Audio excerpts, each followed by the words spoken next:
तो आज हम बात करेंगे कि जो रेपो रेट है उसको बेंचमार्क पॉलिसी रेट क्यों कहा जाता है। जो रेपो रेट है उसके थ्रू ही जो मॉनेटरी ट्रांसमिशन मैकेनिज्म है उसको कंडक्ट किया जाता है।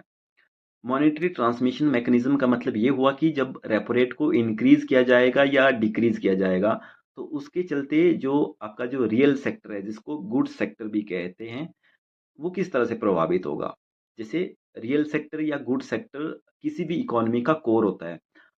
तो जिसमें आप बात करते हैं जीडीपी की, इन्फ्लेशन की बात होती है, एम्प्लॉयमेंट की बात होती है, कंट्री की नेट एक्सपोर्ट की बात होती है, उसमें जो गुड्स एंड सर्विसेज है उसकी कंजम्पशन की बात होती है या फिर इन्वेस्टमेंट की बात होती है। ये सारी चीजें जो आती है ये आती है गुड्स सेक्टर में, जिसे रियल सेक्टर भी कहा जाता है। और कोई भी इकोनॉमी हो उसका ये कोर माना जाता है।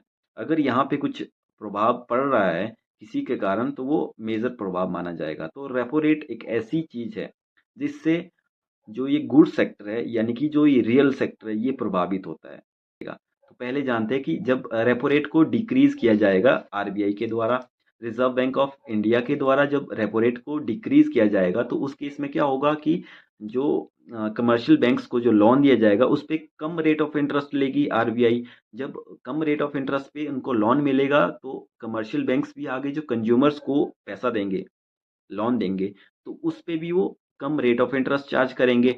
जिसके चलते क्या होगा, मार्केट में जो पैसा है वो इंक्रीज हो जाएगा, ज़्यादा से ज़्यादा लोग लोन लेंगे क्योंकि उनको दिख रहा है कि कम रेट ऑफ इंटरेस्ट पे लोन मिल रहा है तो हम ले लेते हैं। और जिसके चलते मार्केट में लिक्विडिटी बढ़ जाएगी यानी कि पैसा बढ़ जाएगा। जिसके चलते अब लोगों के पास जब पैसा आएगा तो वो उनकी इच्छा होगी उसको खर्च करने की, तो ज़्यादा से ज़्यादा वो गुड्स एंड सर्विसेज को परचेज करेंगे। जब ज़्यादा से ज़्यादा गुड्स एंड सर्विसेज को परचेज किया जाएगा तो कंपनीज जितनी भी है जो गुड्स एंड सर्विसेज को प्रोवाइड करने वाली है वो ज़्यादा से ज़्यादा प्रोडक्शन करेगी। जिससे क्या अल्टीमेटली होगा, जो कंट्री की जो जीडीपी है वो इंक्रीज होती है। ठीक है। सेकंड जो मॉनेटरी पॉलिसी है जिसमें रेपो रेट को इंक्रीज किया जाएगा। जब आरबीआई रेपो रेट को इंक्रीज करेगी तब क्या होगा, तब ये होगा कि जो कमर्शियल बैंक है जिनको लोन मिल रहा है आरबीआई से तो उनको ज्यादा रेट ऑफ इंटरेस्ट पे लोन मिलेगा।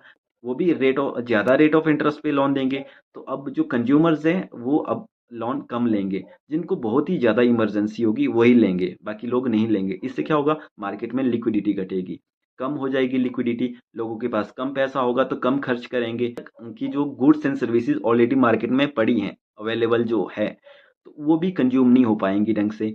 इससे ये होगा कि उनके प्राइसेस गिरने शुरू होंगे और इन्फ्लेशन आपकी घटेगी। तो इस तरह की ये दो मॉनेटरी पॉलिसी है जो कि दोनों ही रेपो रेट के ऊपर निर्भर कर रही है। इसीलिए रेपो रेट को बेंचमार्क पॉलिसी रेट कहा जाता है।